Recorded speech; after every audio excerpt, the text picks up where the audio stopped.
네, 이제 하나님 말씀 보겠습니다. 하나님 말씀은 사무엘하 2장 24절에서 3장 1절까지 말씀인데요. 24절, 25절 두 절 말씀만 제가 봉독합니다.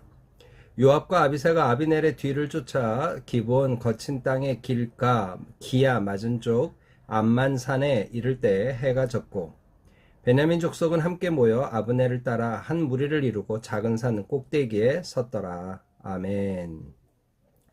우리는 지금 사무엘하 2장에 들어서면서 유다 왕이 된 다윗의 모습을 살피고 있습니다. 그는 하나님께 여쭙고 하나님의 허락을 받아 헤브론으로 가게 되죠.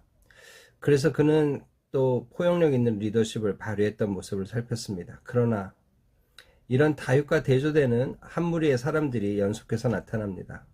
2장 8절에서 나타난 사람들의 모습은 무엇입니까? 아브넬과 그 아브넬의 조정을 받아 또 이스라엘의 사울의 왕을 이어 왕이 되겠다고 나섰던 사울의 아들 이스보셋입니다.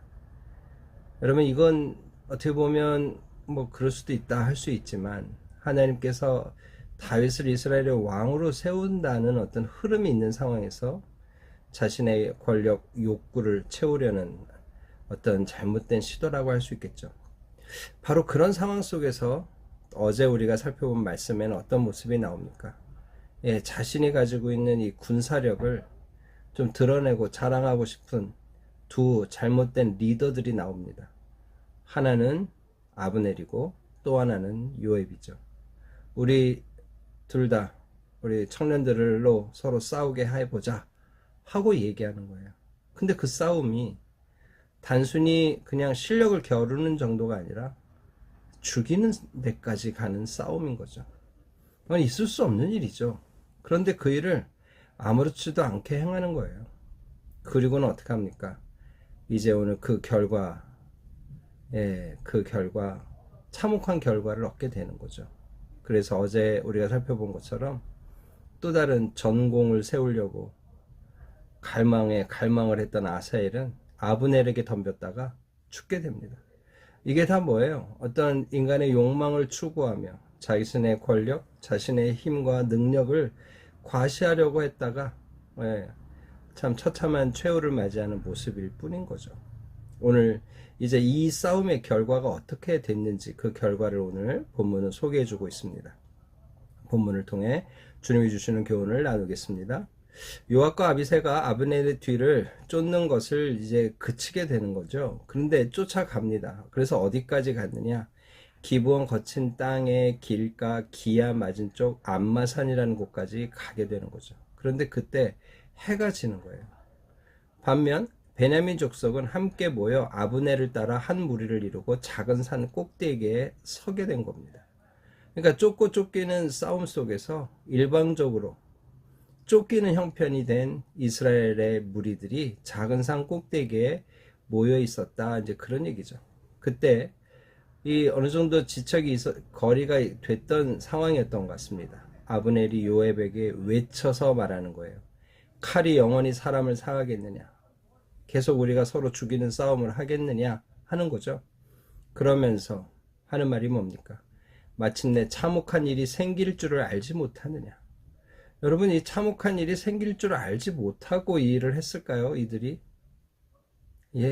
지금 알면서도 하는 거죠. 그런데 지금 아브넬 입장에서는 일방적으로 자기가 당하고 쫓기니까 이제 이런 얘기를 하는 겁니다. 그러면서 내가 언제 무리에게 그의 형제 쫓기를 그치라 명하겠느냐? 이제서 하는 말이 뭐예요? 너의 군사들로 하여금 너의 군사들의 형제가 되는 이스라엘 사람들을 쫓는 것을 멈추게 하라는 거예요. 명령하라. 여기서 형제란 말을 쓰고 있습니다.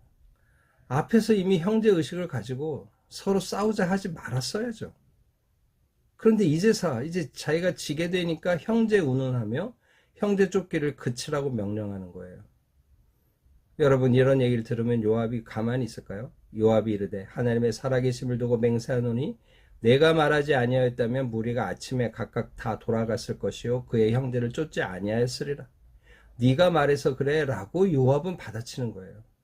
네가 싸우자고만 안 했으면 우리 그냥 아침에 돌아갔을 거고 지금까지 너희 군사들을 쫓으려고 우리가 이렇게 뛰지 않았을 것이다. 너 때문이다. 지금 그 말을 하는 거죠. 그러나 정말 아브넬 때문입니까? 요압도 자기 군사들이 더 힘이 셀 거라는 자신감이 있었어요. 그래서 그 부하들로 하여금 자기가 이런 막강한 군인의 수장인 것을 드러내고 싶었던 거죠. 그래, 싸우자. 여러분, 요압의 어떤 결정은 없는 겁니까? 요압의 책임은 없는 겁니까? 이 둘 다 지금 잘못된 결정을 하고 그로 인해서 젊은 청년들의 죽음을 맞이하게 만들었던 잘못된 리더들이죠. 여러분, 리더가 어리석으면 그 리더의 어리석음 때문에 악한 결과가 나오는 겁니다. 여러분, 이게 참 무서운 일이에요. 어리석은 리더 밑에 악한 결과가 나오는 거예요.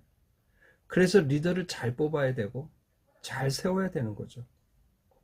여러분, 그래서 요압이 이제 나팔을 붑니다. 28절에 보니까 나팔을 불매 온 무리가 머물러 서고 다시는 이스라엘을 쫓지 않았다. 싸우지도 않았다. 이렇게 쓰고 있는 거죠. 그래서 이제 진짜 휴전 아닌 휴전, 정전이 된 겁니다. 그래서 어떻게 해요? 아브넬과 그의 부하들이 밤새도록 걸어서 아라바를 지나 요단을 건너 비드론 온 땅을 지나 마하나임으로 가고, 꽤 먼 거리입니다. 또 요압은 요압대로 요압이 아브넬을 쫓기를 그치고 돌아와 무리를 다 모았어요. 그랬더니 이제 그 결과를 얻은 거죠. 다윗의 신복 중에 19명과 아사헬이 없어졌으나, 다윗의 신복은 19명, 아사헬이라는 이 군대 장관이죠. 장관급입니다. 아사헬을 죽고 19명의 군인들이 죽게 된 거예요. 그런데 반면 다윗의 신복들이 베냐민과 아브넬에게 속한 자들을 쳐서 360명을 죽인 겁니다. 여러분, 수적으로는 19대 360. 그래서 아주 월등하게 베냐민 지파를 유다 군인들이 압박해서 대승을 거뒀다 할 수 있겠죠. 그러나 용장인 아사엘 한 명을 잃은 거예요. 여러분, 이건 대단히 큰 거죠. 그냥 군인 한 명하고 싸움에 아주 익숙해서 리더십을 가지고 혁혁한 공을 세웠고 세울 수 있는 사람 한 사람을 잃은 거예요. 이건 360명의 군인을 잃은 것 이상의 손실일 수도 있는 거예요. 여러분, 이 전쟁에서 누가 이겼다고 하겠습니까?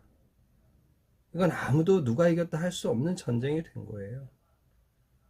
결국 무엇을 우리에게 보여줍니까? 이 잘못된 리더들이 잘못된 어떤 욕망에 이끌려서 자신의 휘하에 군인들을 죽이는 악한 선택을 하고 악한 결과를 얻게 된 겁니다. 여러분, 이런 면에서 오늘 우리가 이 말씀을 통해 진짜 악한 리더들이 돼서 악한 리더가 악한 결정을 할 때, 어리석은 리더가 어리석은 결정을 할 때, 또 악한 결정을 할 때 그 결과는 너무 참혹하구나. 여러분, 이걸 우리가 지금 배우는 겁니다. 여러분, 인류의 역사가 바로 그것을 우리에게 보여주지 않나요? 수많은 사람들이 악한 지도자 때문에 죽어갔습니다. 러시아에서 그랬고, 소련에서 그랬고, 중국에서 그랬고, 북한에서 그랬고, 우리나라의 근대사에서도, 조선의 역사에서도 그런 일이 빈번했죠. 여러분, 오늘 우리의 삶에 정말 악한 리더, 어리석은 리더를 선택했을 때 가져온 결과가 크구나. 또 내가 작은 공동체의 좋은 리더인가 또 돌아봐야 될 필요가 있는 말씀인 거죠. 그런데 이제 어떻게 됩니까? 32절이에요. 무리가 아사엘을 들어올려 베들레헴에 있는 자기 조상의 묘에 장사하고 요압과 그의 부하들이 밤새도록 걸어서 다윗의 신복들은 헤브론에 이르게 된 겁니다. 아까 사울의 신복들은 마하나임에 갔죠. 다윗의 신복들은 헤브론, 지금 유다 지파의 왕으로 있는 다윗에게 돌아갔다. 오늘 이렇게 이야기하고 있습니다. 그런데 오늘 3장 1절, 사무엘하 3장 1절은 이렇게 이 사건의 어떤 큰 그림을 그려주고 있습니다. 사울의 집과 다윗의 집 사이에 전쟁이 오래매, 이 전쟁이 꽤 됐다는 거예요. 여러분, 지금 다윗이 왕이 된, 유다의 왕이 된 게 몇 년이라고 우리가 어제 살폈습니까? 7년이에요. 근데 그 7년이 유대 왕으로만 있는 거지 이스라엘 전체 왕이 된 게 아니에요. 그러면 최소 7년 동안 싸운 겁니다. 아브넬이 집권하고 있을 때, 또 아브넬과 이스보셋이 왕이 돼서 함께 있을 때, 여러분 그때를 다 합쳐서 7년 동안 이렇게 싸우고 있는 거예요. 그런데 그 결과는 뭔가요? 다윗은 점점 강하여 가고 사울의 집은 점점 약하여 가니라. 여러분 오늘 이 지금 악한 지도자들의 등장으로 서로 치고받고 싸웁니다. 그런데 이 악한 지도자들의 잘못된 욕망 때문에 싸우지만 그 싸움의 결과로 사울은 점점 약해지고 이 싸움의 결과로 다윗은 점점 강해지는 결과를 맺고 있는 거예요. 누가 이렇게 하는 겁니까? 예. 잘못된 인간 어리석고 악한 리더가 잘못된 선택을 한 결과이지만 그 결과를 통해 하나님은 당신의 뜻을 이뤄가는 거예요. 이제 사울의 가문은 묻혀져 가는구나. 이제 다윗의 영광이 떠오르는구나. 이걸 이제 모든 사람이 알게 되는 거죠. 악한 사람을 들어 하나님은 적당하게 쓰시는 겁니다. 오늘 바로 그 일을 오늘 우리가 또 목격하게 되는 거죠. 여러분 오늘 사무엘하 2장 24절에서 사무엘하 3장 1절의 말씀을 통해 두 가지로 여러분과 교훈을 나누려고 하는 겁니다. 첫 번째는 어리석고 악한 리더의 결정이 어리석고 악한 처참한 결과를 맺는다. 오늘 그래서 우리가 우리의 리더 될 사람을 잘 뽑아야 되고 또 우리가 리더로서 우리의 가정에서 직장에서 좋은 선택을 할 수 있는 깨어있는 안목, 지혜가 필요하다. 오늘 이런 마음으로 오늘 하루 살았으면 좋겠습니다. 두 번째는 악한 리더의 이런 어리석음을 하나님이 사용하셔서 당신의 뜻을 이루신다는 거예요. 놀라운 일이죠. 하나님의 이 전능하신 섭리의 결과로 이렇게 이어져 가고 있다는 거죠. 인간은 의지적으로 선택했지만 그것을 하나님은 바꾸시는 거예요. 요셉이 형들에게 한 말도 이런 말 아닙니까? 당신은 나를 팔았지만 하나님은 내가 애굽에 가서 당신들의 생명을 구원하게 하셨습니다. 이렇게 얘기하는 거죠. 이게 하나님의 전능하신, 전지하신 작정의 결과, 섭리의 결과라는 거죠.